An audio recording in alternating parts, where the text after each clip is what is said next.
Idineklara noong taong 2000 ng National Historical Commission of the Philippines o NHCP ang Town Plaza at mga nakapalibot ng mga ancestral houses dito bilang National Historical Landmark. Bukod sa natatanging estilo at arkitektura ng mga ancestral houses na ito, kilala rin sila dahil sa kanilang malaking ambag sa kasaysayan, turismo at kultura ng bayan ng Pila. Kaya naman mahalagang malaman natin ang mga usapin at issue na pumapaloob dito. Kaya ngayong umaga, Kwentuhang Ancestral House ang ibabahagi namin sa inyo. Bibisitahin natin at makakakwentuhan ang isang namamahala ng Ancestral House dito sa Pila. Kaya sa mga manonood na kasalukuyang nakatutok sa ating Facebook Live broadcast, pati na rin po sa ating mga masusugid na tagapanood sa Royal Cable, magandang umaga! Live mula dito sa Pila, Laguna, ako si Aaron. At ako naman si Jean. Pagsamahan natin ang magagandang kwento, masasayang karanasan at makabuluhang usapan. Lahat ng yan dito sa Laguna.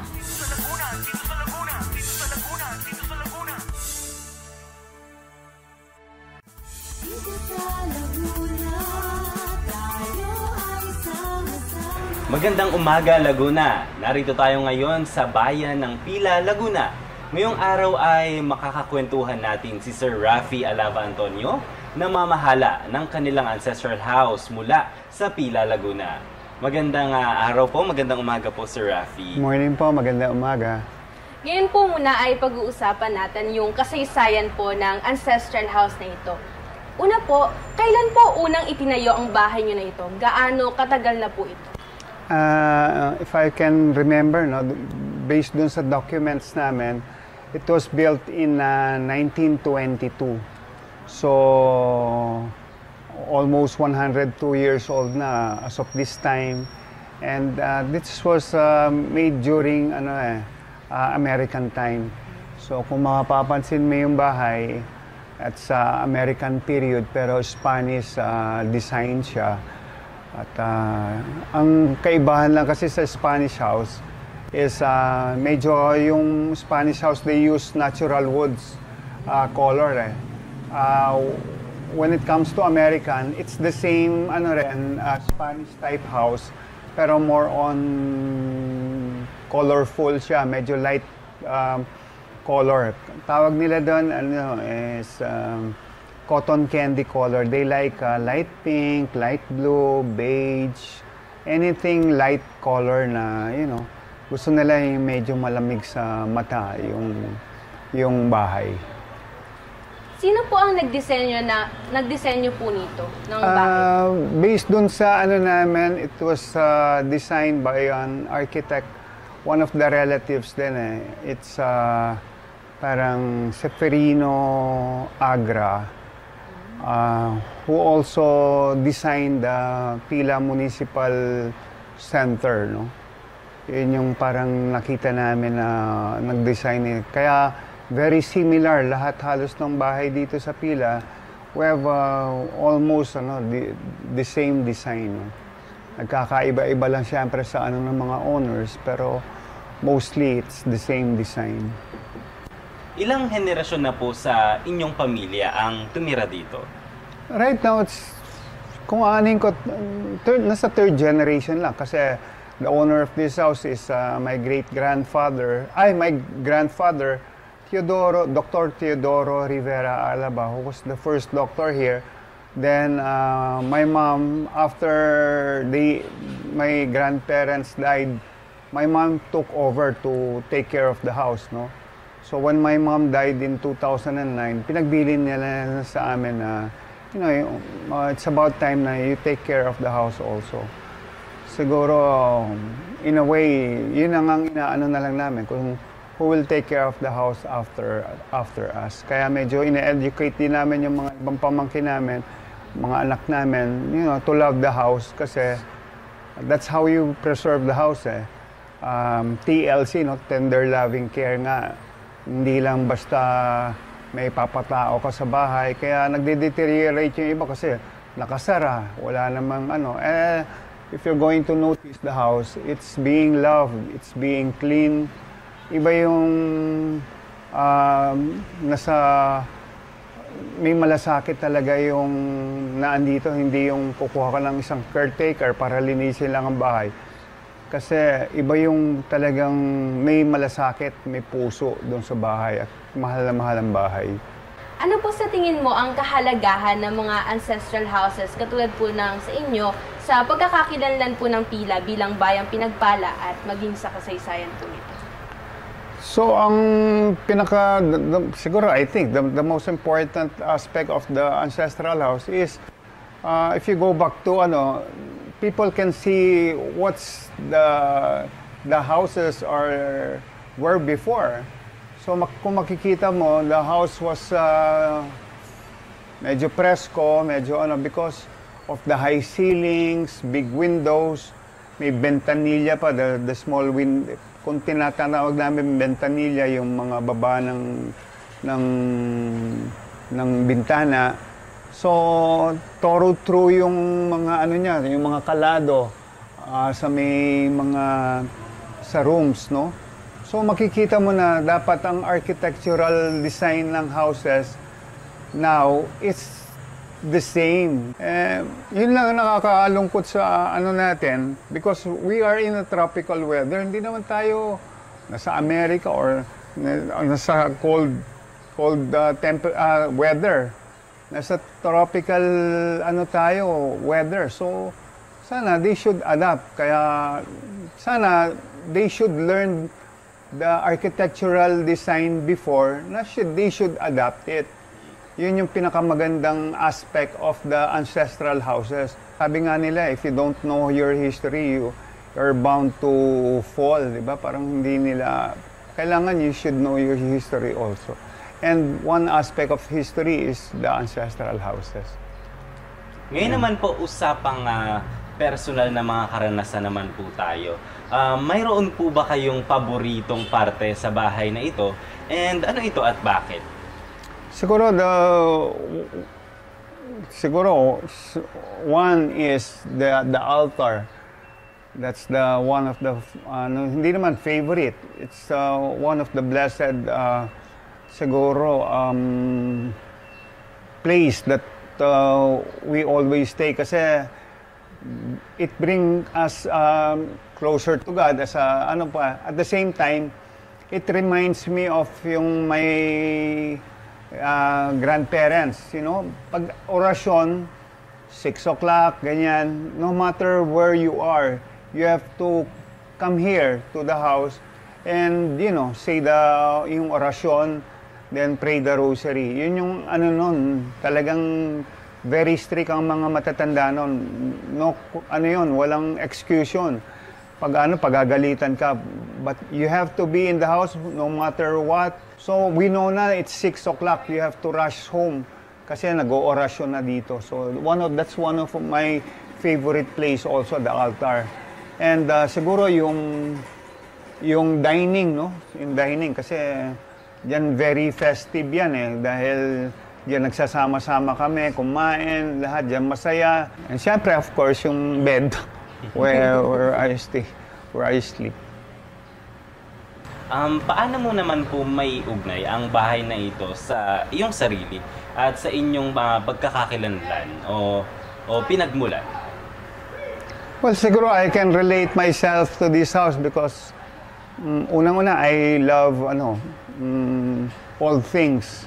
Anything old I like. Kaya meron akong man cave sa baba which I collect almost old everything, no? Siguro sabi nga nila junk, no?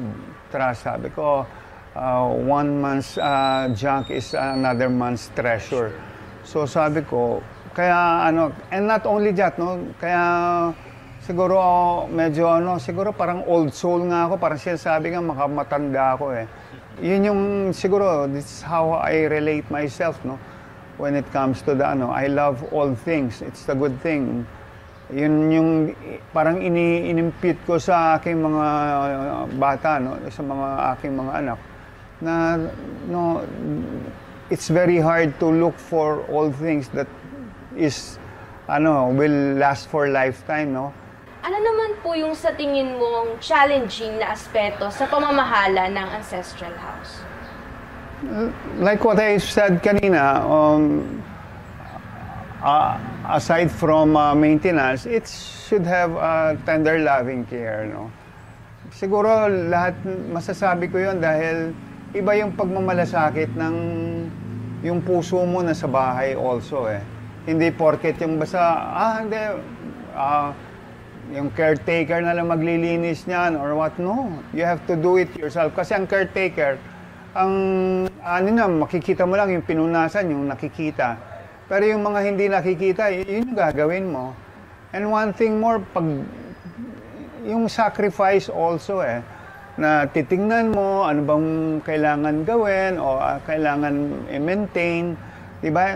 Especially pag may typhoon, anong kailangan mo i-secure, isara mo to, ganyan, tuyuin yung bahay kasi minsan umaampiyas yung mga ulan, basang-basa ang mga floor.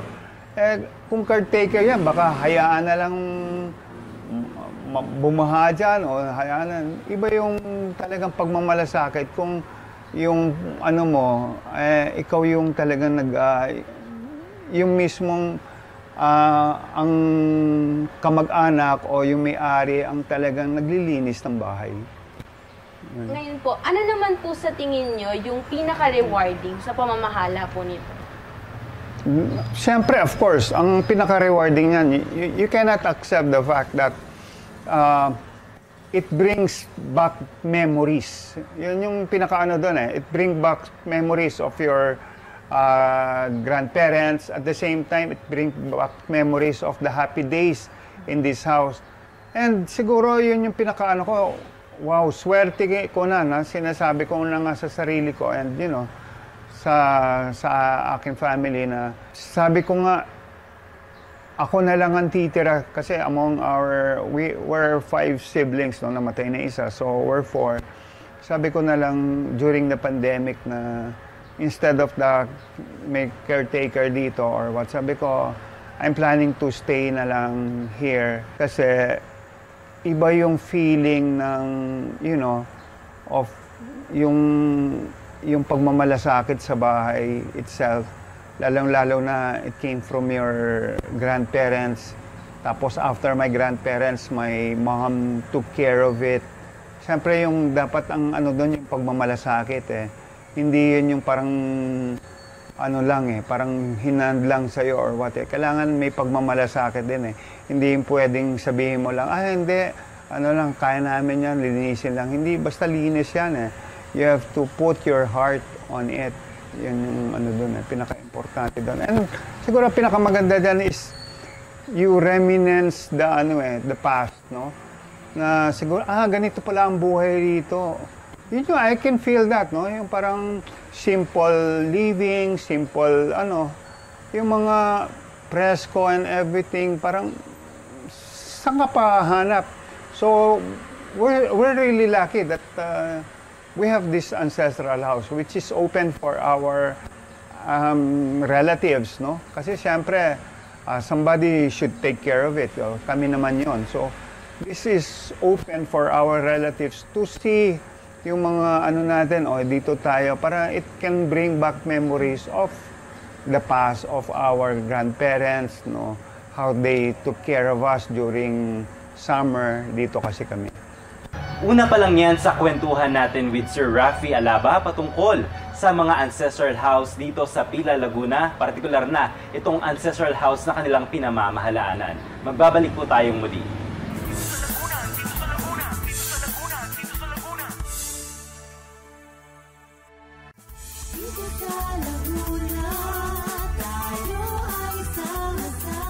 Magandang araw, Laguna! Upang pag-usapan ang kahalagahan ng ancestral houses sa ating kasaysayan at sa komunidad, makakasama natin ngayong araw si Prof. Bernie, guro ng Kasaysayan at Program Development Associate for Cultural Heritage Program mula sa Department of Social Sciences ng Universidad ng Pilipinas, Los Baños. Magandang araw po at welcome po sa ating programa. Magandang hapon. Magandang araw. Magandang araw po sa iyo. Simulan po natin sa tanong na, paano po ba matatawag ang isang ancestral house na ancestral? Anong katangian po ang dapat mayroon ito? Okay, so pag sinasabi kasi nating ancestral houses, sa common na paniniwala ng mga or mas tinatawag ng public knowledge, pag sinasabi nating ancestral houses, ito yung mga lumang bahay o mga bahay na bato o kung hindi man bahay na bato, ito ay lumang mga bahay ng mga lolo natin, mga ninuno natin, kung saan nakatayo ito sa mga bayan o sa mga baryo. Pero kasi nga, ang perception ng ancestral houses, dito nanggaling ang isang pamilya. Kasi ang konsepto natin, isang bahay, isang pamilya yan. So, kumbaga, dito nakatira yung, yung ninuno natin, tapos napanatili ang itsura ng bahay na ito ng pagkamatagal-tagal.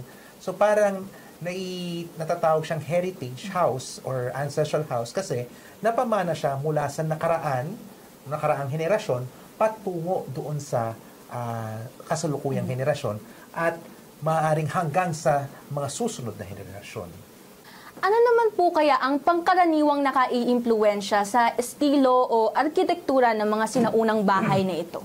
Okay, particularly in Pila, American colonial era, halos lahat ng mga makikita natin mga bahay doon. Sabi nga nila, commonly, panahon ng mga Kastila. Although, may valid reason din doon. Pero, ang mga bahay sa Pila ay karaniwan, sa nakikita ko, ay itinayo ng panahon ng mga Amerikano kasi mas magaan na ang arkitektura nito, ang estilo nito. Maaring nakakuha siya ng impluwensya mula sa bahay na bato na itinayo noong panahon ng Kastila, which, by the way, ang isang bahay na bato ay may impluwensya din ng ating mga sinaunang arkitektura or vernacular, katulad ng bahay kubo or yung mga nakikita nating mga vernacular houses. Meron itong mga aspeto na isinama or isinalin doon sa paggawa ng mga bahay na ito. Ngayon naman po, paano po sinasalamin ng mga ancestral houses na ito ang ating mayamang kultura? Ayun, nabanggit ko nga kanina, ang ating kultura kasi or ang mga ancestral houses kasi natin ay mga sinaunang bahay. Ito'y nagpapakita nung pagiging diverse at pagiging malikhain ng mga Pilipino. Inaangkop niya ito sa inaangkop niya ito sa klima, inaangkop niya ito sa kanyang artistry, inaangkop niya ito sa kung ano ang nakikita sa bayan at lipunan sa ngayon. So kung makikita natin yung pagiging malikhain ng Pilipino dahil, for example, naglagay sila ng napaka-intricate na kalado at saka kung paano nila ginawa yung mga bahay mula sa hardwood or paano how did it endured for a long time na nakatayo pa rin hanggang sa ngayon. Ito mga bahay na ito, doon pala napapakita na rin natin kung gaano kahalaga ito sa kulturang Lagunense at kulturang Pilipino. Na meron pala tayong tinatawag ng istilong Filipino na bahay. Ano po ang nakikita mong malaking hamon pagdating sa pagpepreserba at pagsasaayos muli ng mga sinaunang bahay na ito? Awayan ng pamilya. So, hatian. Who owns who? Sinong kakausapin ni LGU? Sinong kakausapin ng cultural agencies? Sinong kakausapin ng mga heritage advocates para mapanatili itong bahay na ito? So that's already one example and one primary example, one of a challenge in taking care of these ancestral houses. Second one is neglect. Neglect kasi is that kapag ang isang community ay hindi na nagbigay ng emphasis sa mga heritage houses and heritage sites, nawawalan ng value. Kasi nagbabago eh. Actually, ang isang community o isang pamayanan naman talaga, nagbabago ang kanyang pananaw sa isang bagay. Nagbabago ang meaning ng isang espasyo sa kanya. Kapag ito'y nawalan na ng kahalagahan sa community, nagdedecay siya naturally. Pababayaan siya ng mga tao. Kaya, pagdating sa heritage conservation, mahalaga ang ginagampanan ng pamayanan or communities para mapangalagaan ang mga bahay nito. Ngayon naman po, Sir Bernie, ano-ano po yung mga preservation efforts na nakikita niyong isinasagawa dito sa Laguna o sa bansa? Okay, when it comes to preservation efforts, in fairness to the Pileños, yung mga taga-Pila, pinapangalagaan nila yung kanilang mga bahay. And given na Pila itself is a declared heritage zone, so, hindi sila basta-basta pwedeng mag-modify or hindi sila basta-basta pwedeng mag-demolish ng mga bahay kung wala itong paalam sa mga ahensya kultural. They are very aware of it. kapag maggagawa ka kasi ng policies like declaring a heritage zone, kailangan mo ng consultative or demokratikong konsultasyon sa taong bayan. Kasi nga, remember, taking care of a heritage house is never easy. It's not easy unless if you're rich. But not every family that has an ancestral house is mayaman or mayaman.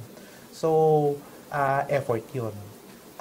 Aside from the preservation of the family and the community, ang nakikita ko rin dito sa is yung mga tao mismo na they are proactively informing the cultural agencies or anyone in the heritage conservation circle na may nangyayaring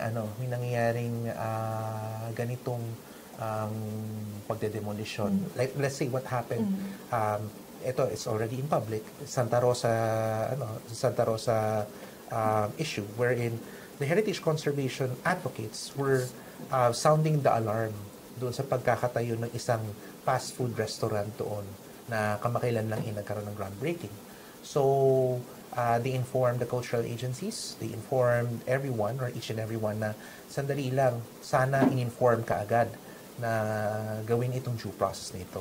So, that one is already an effort to preserve your heritage. Third one is also continuous naman din ang pangangalaga sa pamamagitan ng turismo.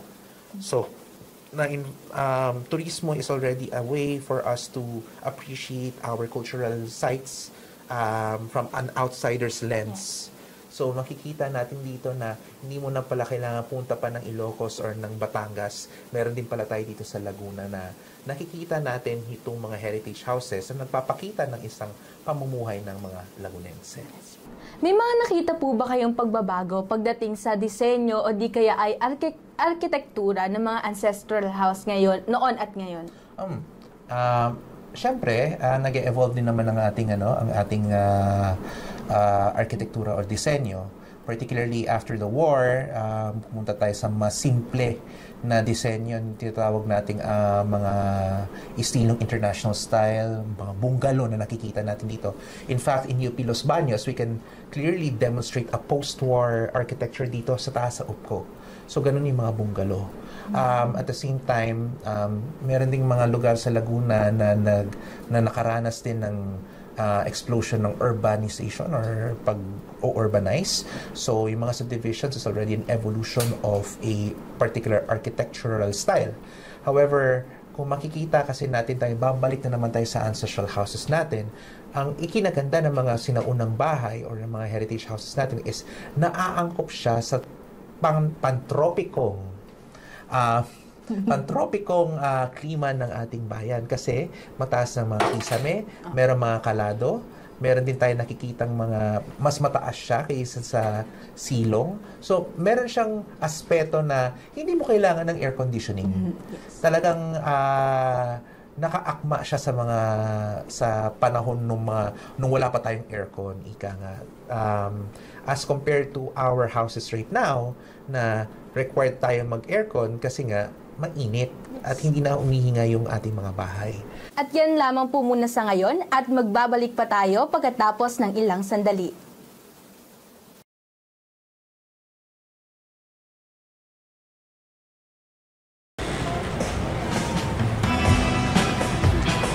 Huy! Nandiyan na pala kayo. Nandito ako ngayon sa lugar na tinatawag ring Bayang Pinagpala, ang bayan ng Pila dito sa Laguna.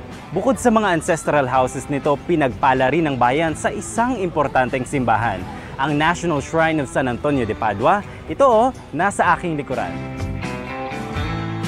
Ang simbahan na ito ay itinatag ng mga Franciscan missionaries taong 1581. Ito ang kinikilalang kauna-unahang Antonin Parish Church sa Pilipinas at kinikilala rin bilang pinakamatanda sa buong Asya. Sa loob ng 400 taon, nakatayo ito bilang saksi sa kasaysayan ng Pila at ng buong probinsya ng Laguna. Ang arkitektura ng simbahan ay kombinasyon ng Baroque at Neoclassical na disenyo. Makikita ang magagandang detalye sa fasad, altar at sa mga bintana nito. Talagang isang yaman ng kultura at sining. Tuwing ika-13 ng Hunyo naman, ipinagdiriwang dito ang kapistahan ni San Antonio de Padua, kung saan napupuno ng selebrasyon, parada at tradisyon ang bayan ng Pila. Kung nais mong makaranas ng makulay na kapistahan, dayo na sa pila sa araw na ito.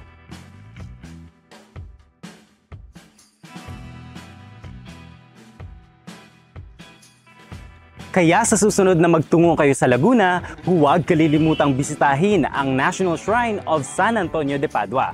Dito sa Pila, tiyak, marami kayong matutuklasan tungkol sa kasaysayan at kultura. Paalam!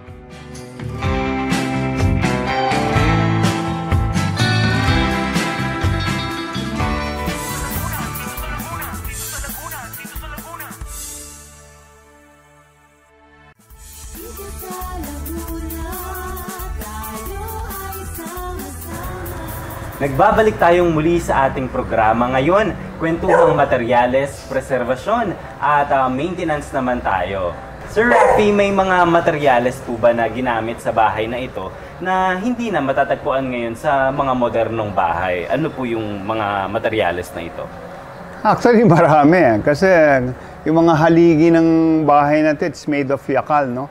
So you cannot see anymore yung mga ganyang katatabang poste na made of yakal. Yung flooring, very seldom na rin makakita ka ng Nara floorings, no? Kaya makikita mo lang yan sa mga old houses, no?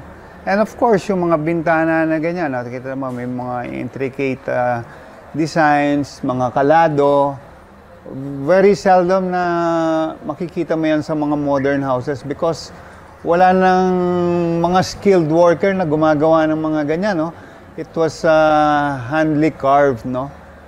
Right now kasi mga power tools na ginagamit. So, hindi na nila ginagamit yung mga intricate designs ng mga old houses. Sa kanila kasi parang instant na nga halos lahat eh. Kaya makikita mo yung mga houses now, miski anayin siguro siya ng konti, hindi talaga nape-penetrate. Parang nabubungi yata ang mga anay dyan eh. So sa tingin ko, ang pinakaano ng bahay right now is when it comes to durability on wood, maano ko pa rin na mas matibay yung mga old houses than the new houses right now.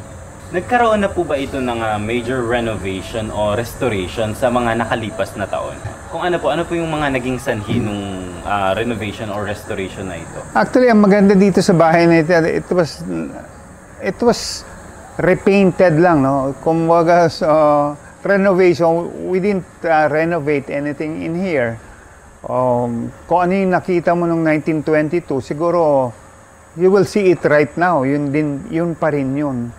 Kumbaga, siyempre, because of the weather and siyempre yung wear and tear, ang pinaltan lang namin dito yung mga alulod na which is yung mom ko nagpalit, pinaltan niya ng all stainless para hindi na siya kalawangin. Pero aside from that, even the mga yero sa bubong, kasi iba yung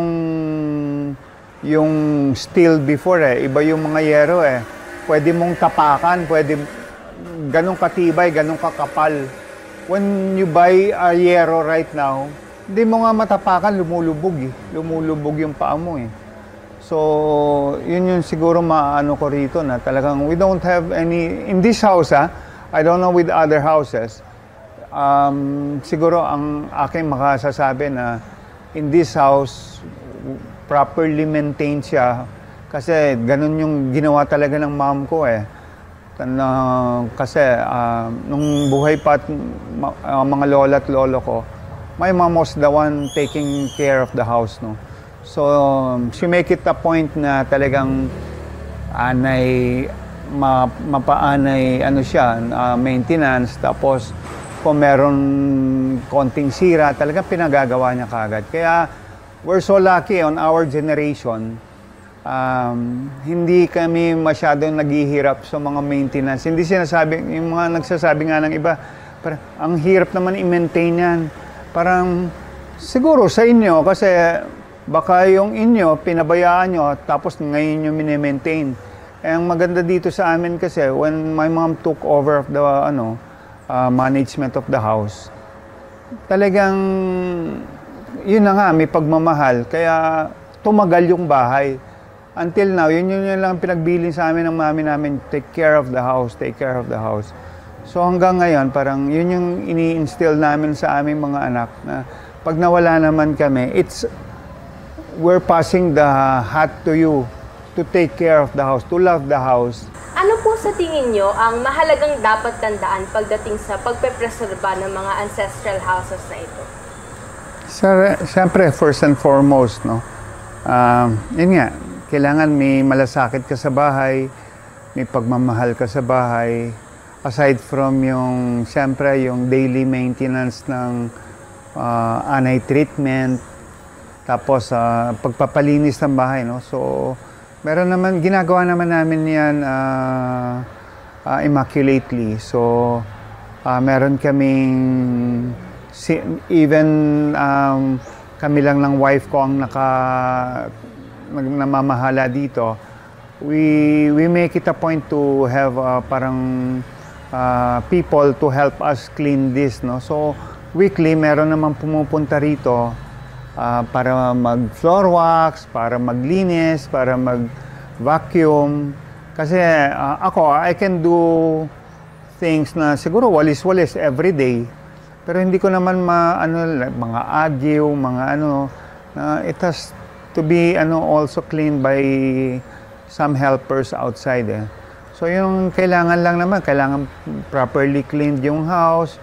Kung meron nakita kang sira or butas or tulo, ayusin na kaagad. Huwag na natin na tumutulo pala, parang bayaan mo na or what. Kasi nangyayari sa mga ibang ancestral house, unfortunately, no? Meron kami rito, parang hinahayaan na lang. Parang yun yung masaklap minsan sa magiging mga ancestral houses na, yung naggigirian kung sino magme-maintain or what. Tapos, yun ang mahirap din minsan sa komunales na bahay, no? Na kung sino yung mga magme-maintain and everything. Kaya dapat meron isang namamahala na hindi naman niya pinagaan, hindi naman namin pag-aari or what. Ang inaano lang, kung sino yung kailangan talaga mamahala ng bahay. Yun lang, yung proper maintenance and Tsaka yun nga, talagang pagmamalasakit lang talaga sa bahay. That's the secret in that thing. Kung wala ka kasi pagmamalasakit at gusto mo lang pumunta rito para wala, hindi matibay ang bahay. O kung ihahabilin mo lang sa isang caretaker or what, iba yung may puso ka dun sa bahay. Hindi yung binabayaran mo yung tao para bantayan lang yung bahay na yun. At yan ang ikalawang bahagi ng ating kwentuhan. Magbabalik ba tayo pagkatapos ng ilang sandali? At nagbabalik tayo ngayon, kasama pa rin si Sir Bernie upang pag-usapan ang kahalagahan ng ancestral houses dito sa Laguna. Sa kasalukuyan, paano naman po nakatutulong ang mga ancestral houses na ito sa turismo? Okay. Particularly sa Pila, isa sa mga binibisita ang Pila sa kapag bakasyon. May mga nakita na akong mga kainan or restaurants na ginagamit yung heritage houses nila. Pinapasyalan ito ng mga tao. And then, given na national shrine pa yung stature nung simbahan ng San Antonio de Padua. So, pagdating sa turismo, talagang puntahin ang Pila, ika nga, ng mga deboto ng San Antonio Padua, ng mga gusto ng culture and the arts. At saka, yun nga dito rin kasi pinapakita yung tinatawag na hindi pa gentrified yung yung mismong mga tao na nangangalaga rito. Sila din na nagpapakita ng prime example of adaptive reuse. Kasi yung 7-Eleven at saka yung Mercury, yes, I have to mention those two, ay nakalagay mismo sa main road, tapat ng plaza, at nandun pa rin yung bahay nandun pa rin yung mga residente ng mga bahay na yun. So, it is a way to manifest itself that kaya naman palang gawin ito sa isang bayan. Pila is not even a city. Pero kaya niyang gawin ito dahil nga may sumusuporta doon sa kanilang ekonomiya. So, in other words, magagamit sa turismo ang mga ancestral houses na ito.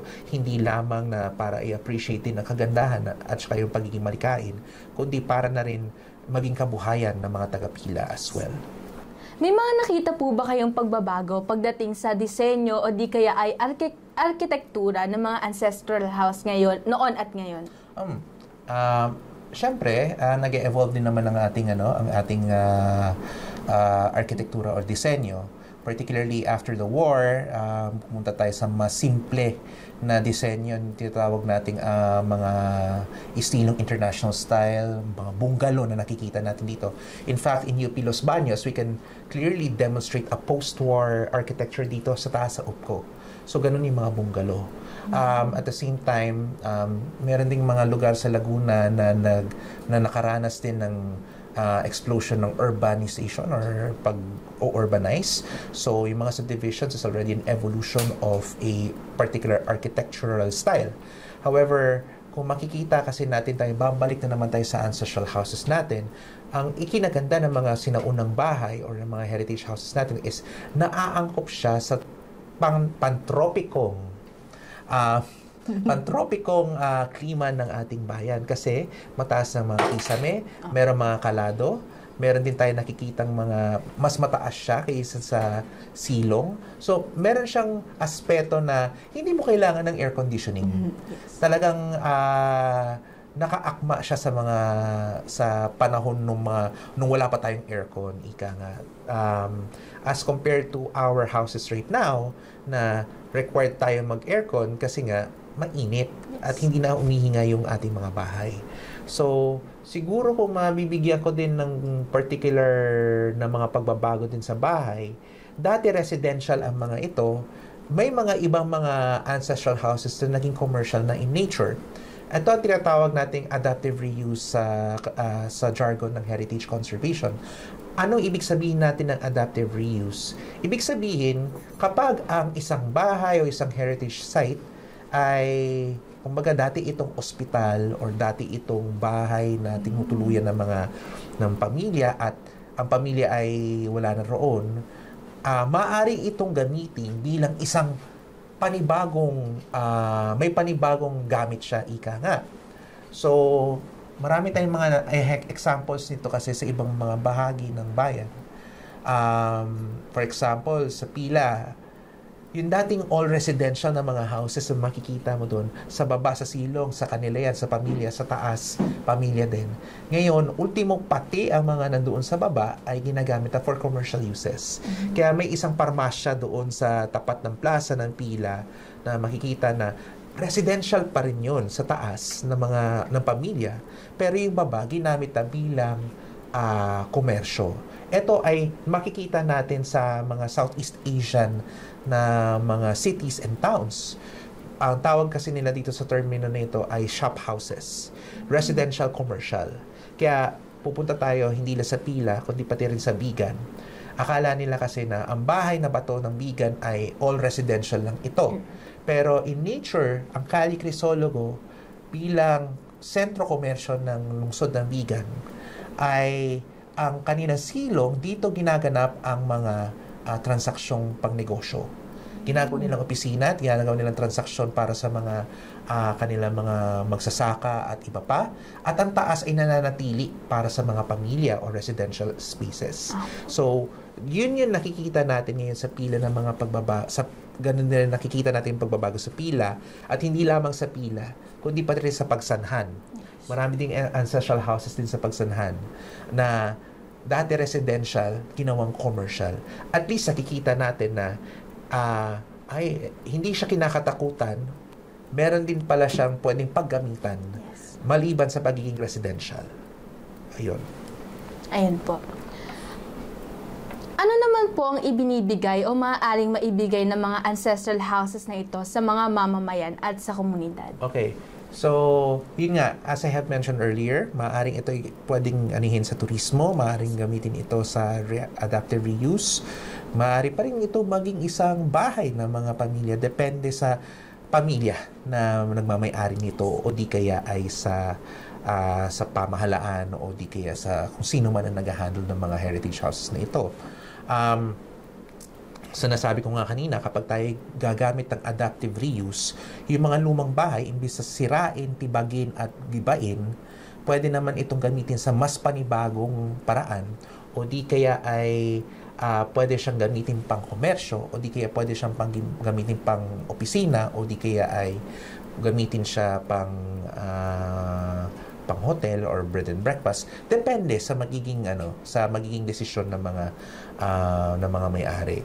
Again, hindi lang ito nag-e-end doon sa bahay lang siya. Hanggang bahay lang siya.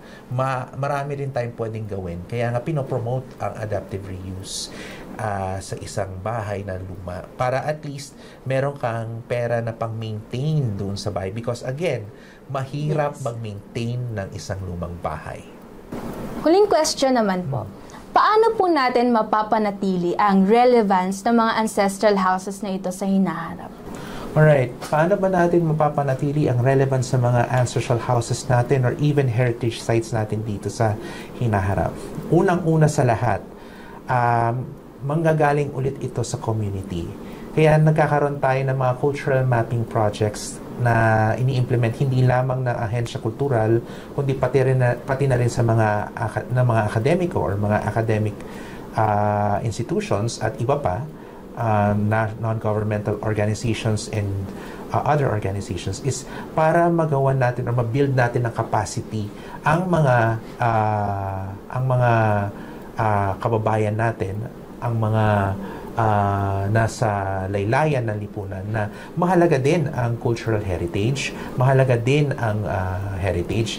Kumbaga sa mga tinaga or sa mga words na mula kay Dr. Eric Zerudo, ang heritage ay may mapapakain din ito.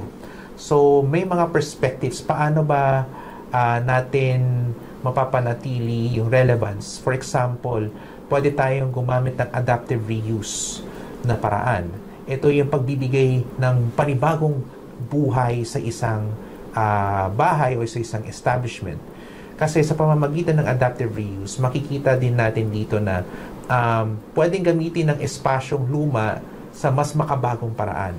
At kung ito ay titignan natin sa issue ng maintenance o sa issue ng paano mababayaran nito ang pagpapamaintain ng bahay, ay yung kikitain sana nung business, kung gagawa man sila ng business doon, ay pambabayad nila sa maintenance. Ngayon, pwede rin itong gamitin sa turismo at pwede rin itong mapanatili at matulungan ng mga advocates at pati na rin ng mga lokal na pamahalaan na panatilihin itong mga lumang bahay na ito, at hindi lang ang lumang bahay kundi ang streetscape na ito. Dahil ito ang nagbibigay kulay at nagbibigay identity sa kanilang kultura, kung ano sila. Lumayo na tayo sa pag-i-imitate ng pagiging little vegan or little vegan. Mas mainam siguro na madiscover natin kung ano nga ba ang pagiging tagapila o pagiging Lagunense, pagiging pagsanhan. Ano nga ba ang meron tayo? Likas na meron tayo. Paano ba natin magagamit itong mga ancestral houses na ito sa kinabukasan? Paano ba na ito matutulungan ang kabataan? Actually, yun yung isa sa mga malalaking challenges din natin. Kasi nagkaroon na tayo ng konsepto na pag lumang bahay at lumang structure, may kwentong katatakutan. Pero itong mga kwentong katatakutan na ito ay nagpapakita lamang ng yaman ng kasaysayan at kultura ng isang establishment. So, how do you maintain relevance? You honor the spaces. You honor your ancestors by protecting your cultural heritage. We have laws to protect. We also have the community to love their cultural heritage. And hopefully, magawan natin ang paraan, ang pagdagdag capacity sa community. Kasi hindi lang to sa mga eksperto ang magde-decide kung ito ba ay heritage o hindi, kundi ito ay mula sa pamayanan, sa pamilya. So yun po. Maraming salamat. At yan ang kabuuan ng ating panayam kay Sir Bernie. Maraming salamat po sa pagpapaunlak sa aming imbitasyon. Marami pa tayong pag-uusapan dito sa Laguna.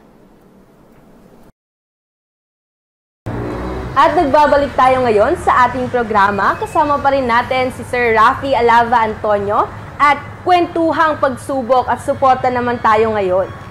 Ano po yung hamon na kinakaharap nyo pagdating sa pangangalaga at pagpapanatili ng ancestral house na ito sa maayos na kalagayan? Siguro, one challenges is, syempre, yung gastos din, di ba? Kasi syempre, to maintain an ancestral house is, kailangan mo rin ng budget yan, di ba? So, ang maganda naman sa amin is, kaming magkakapatid naman, hati-hati, no? Dun sa when it comes to the budget of maintaining the house. Kasi syempre, yung pagpapaanay, gagastos ka dyan. And actually, hindi naman siya highly maintenance because, as I've said, my mom really took care of the house well. So, nung inano namin, ang gagawin lang namin is to maintain it immaculately para hindi ka mag-suffer, gumastos ng malaki, no? Yun lang ang inaano namin na every 6 months, pa-check kung may anay, kung meron Tapos, at the same time, kailangan 360, tingnan mo, external, internal, ng houses, kung meron bang butas, meron bang tumutulo, meron bang lahat ng aspeto na sa pamamahala ng bahay. Kailangan tingnan mo lahat yon.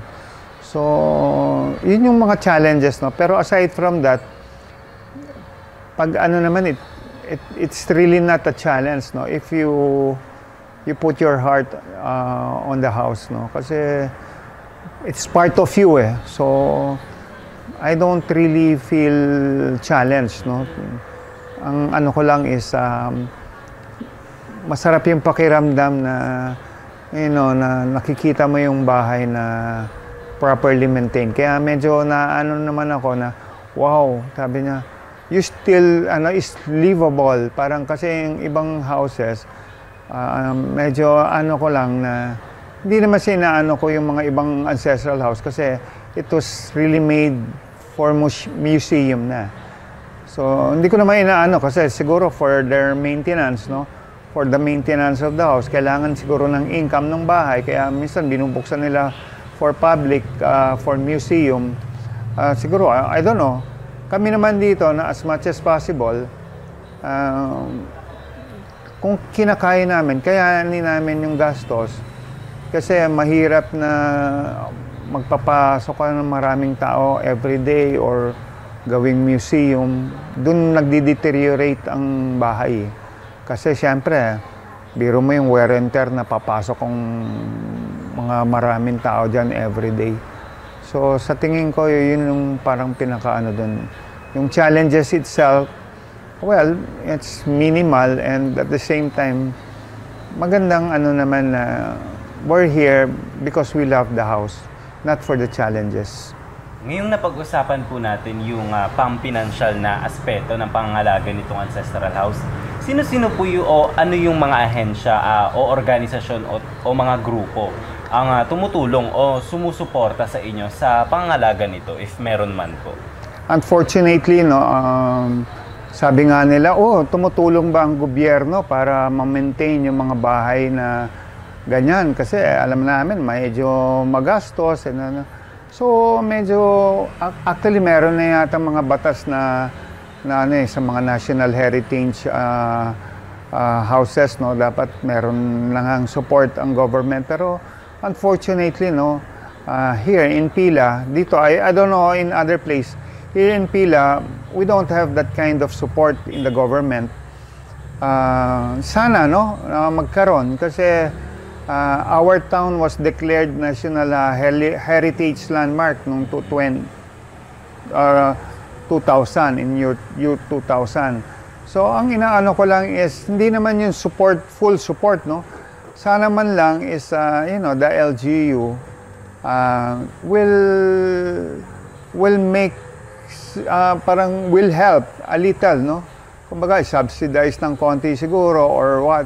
Hindi na lang siguro yung siguro for the anay treatment lang or for yung mga surroundings lang, maayos lang ng mga LGUs is okay na sa amin That kind of support ba? And siguro, actually nung I used to be a counselor here in Pila, Laguna, may mga inano akong resolutions and ordinance na that will help the maintenance and ng mga ancestral houses dito sa atin. Sana I can go back again as a counselor para to do all these things again and na magkaroon ng isang batas na talagang tumulong sa mga ancestral house kasi may mga bahay dito talagang sayang, deteriorated na. Swerte namin we have the source to maintain the house. Paano yung iba?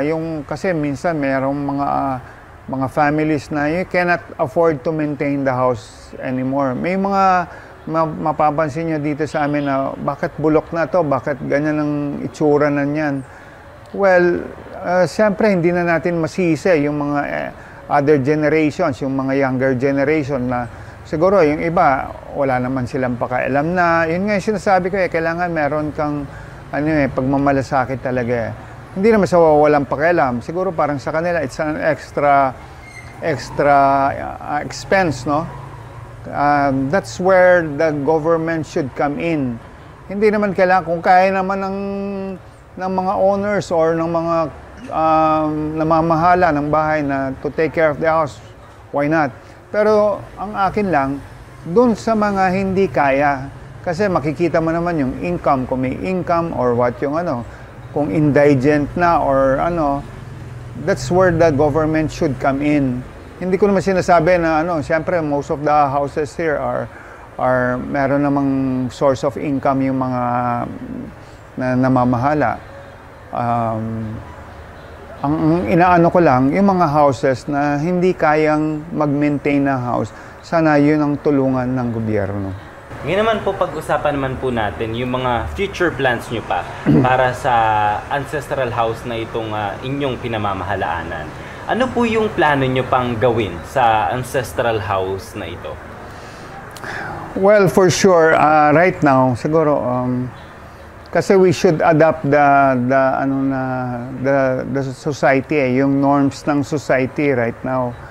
So, marami kaming plano, aside from maintaining the proper maintenance of the house, parang hindi namin inaano na to open this for public, no? Yun yung parang inaano namin na hindi namin, as of this time, hindi namin gagawin kasi nga baka mabilis ma-deteriorate yung bahay. But, siguro make use of the silongs, no? Yung silong namin. Kasi right now, yung mga lahat ng halos ng ancestral houses dito sa Pila is yung silong used to be the kamalig of palay yan lalagyan ng mga palay nung araw kasi most of the owners here are rice owners, no? Rice field owners. So may mga malalaking rice field kaya yung mga silong ang ginagaming kamalig. Right now siguro yun nga ginagawang commercial establishments na which is naman it will not deteriorate the bahay but for the maintenance of the house sana. Kaya makikita mo dito meron kaming mga kamag-anak dito na dating lumang botika ng Pila yun pero very ironic right now it's Mercury Drug na. So yung facade hindi mo kailangan paltan kailangan i-adapt yung lumang facade, you have to maintain it there, but yung loob, miski gusto mo ibahin mo pero yung facade, yung labas, huwag mong papaltan. So that's the future, no? Parang sabi nga namin let's see, kasi kung aanin mo itong bahay namin, it's front of the plaza, no? And it's a good thing if we have siguro masarap na kainan man lang sa baba or a little coffee shop that you can help the people who will maintain the house for the for the proper maintenance of the house. Yun siguro yun yung parang future pero right now since me and my wife are both retired, we're just enjoying our presence here in the old house. Nakikita mo po ba itong ginagamit ng mga susunod pang henerasyon ng inyong pamilya? Yes, of course. Kasi yun nga, sinabi ko kanina, parang ini-instill namin sa mga anak namin, pamangkin namin na, you will be the next generation who will take care of the house. Kasi kailangan mo sa kanila yan, sabihin mo na sa kanila. Kasi right now, kids ayaw nila ng luma, ayaw nila ng but you have to let them know how important the heritage is, the family heritage, paano mo maintain. And we're fortunate that one of some of our pamangkin and also my daughter is very in love with the house, in fact, sabi ko nung nag-i-stay nga siya rito kasi we built our small house at the back, para hindi nga masyadong tong bahay. My daughter is the only one staying here in the house alone. Kaya nga sabi nga namin, sino kayang tao, even nga my brother takot matulog dito mag-isa Yung daughter ko, parang she loves the house so much na yun yung kailangan mo nga sa mga bata ngayon, to love the house, yung may pagmamalasakit na, walang other motives na iniisip, but, properly maintain the house. Yun lang yung dapat natin sa next generation. Ngayon naman po, ano po yung final message niyo po sa mga manonood po natin na baka isa din sila sa mga namamahala ng bahay, mga ganun po, or interesado po na sa pamamahala ng bahay, ganyan po?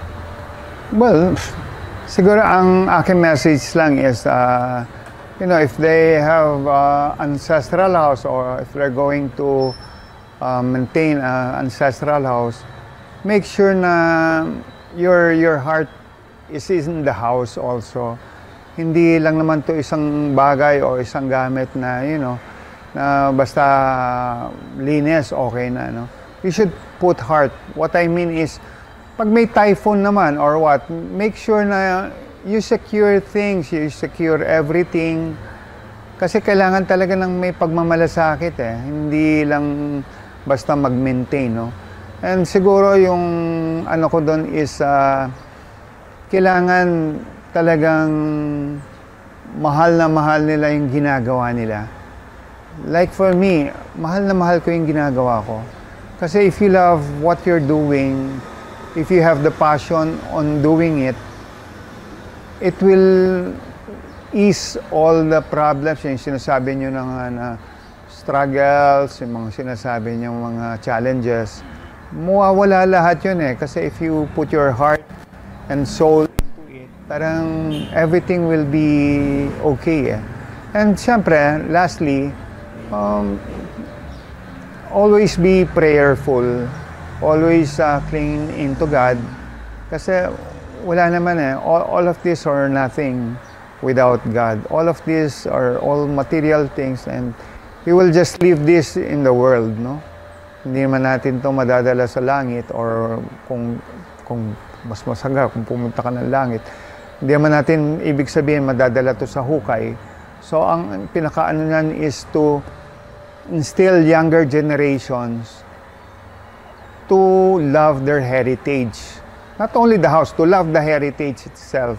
Kasi this is our heritage, this is our family heritage, and you should love this doon sa mga nagme-maintain, love your heritage because sabi ko, parang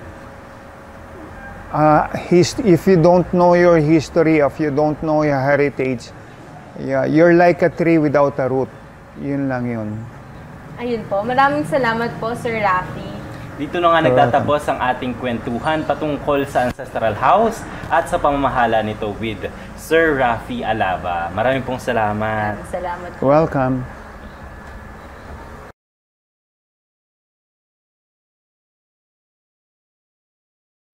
Ancestral House na may pandesalan. Ancestral House na may parlor. Ancestral House na may pawn shop. Ancestral House na mayroong mini-mart. Yan ang mga halimbawa ng adaptive reuse, kung saan iniiba natin ang paggamit ng isang lumang istruktura para sa bagong layunin, habang pinapanatili pa rin ang orihinal nitong arkitektura at estilo. Katulad na lamang ng ating mga nakitang ancestral houses dito sa Pila, Laguna, na mula sa pagiging tahanan, nagkakaroon na rin ito ng isang tindahan, pawn shop, parlor, at iba pa na malayo sa dating gamit o purpose nito. Mula sa pagiging tahanan, tirahan, nagiging isa na rin itong tindahan at pagkakakitaan. O diba? Ang galing!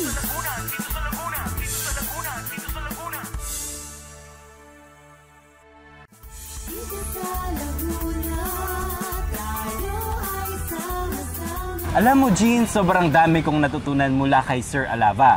Talaga nga namang kailangan nating mas pahalagahan ang mga pamanang kultural na ito, dahil ito ang nagsisilbing salamin sa ating pagkakakilanlan at kasaysayan at simbolo ng ating makulay na nakaraan. Lalo na dito sa Pila na siyang kinikilala bilang isa sa mga matatandang komunidad hindi lang sa Laguna, kundi sa ating buong bansa. Tunay nga, Aaron. Sabi nga ni Sir Alava, TLC. Tender loving care ang kailangan at dapat tandaan sa pangangalaga ng mga ancestral houses na ito. Kailangan ng puso upang manatili itong matibay at matatag gaano man kahabang taon at karaming henerasyon ang lumipas at manirahan dito. At dito na po nagtatapos ang isa na namang episode ng ating programa. Maaari tayong mapanood sa ating Facebook page, facebook.com/Dito sa Laguna at sa Royal Cable TV Channel 6. Para naman sa updates at uploads ng ating mga nagdaang episode at para makasali kayo sa ating kwentuhan, i-like at i-follow ang ating official Facebook page. At para naman sa pasilip sa magagandang kwentong aming hatid sa inyo, i-follow nyo lang kami sa Instagram at Twitter at Dito sa Laguna TV. Muli, ako po si Aaron. At ako naman si Jean. Magsama-sama po tayong muli sa susunod na episode para sa mga magagandang kwento, masasayang karanasan at makabuluhang usapan. dito sa Laguna. Dito sa Laguna, tayo ay sama-sama. Matuto sa ating kwento, makulay na karanasan. Dito sa Laguna, tayo ay sama-sama. Matuto sa ating kwento.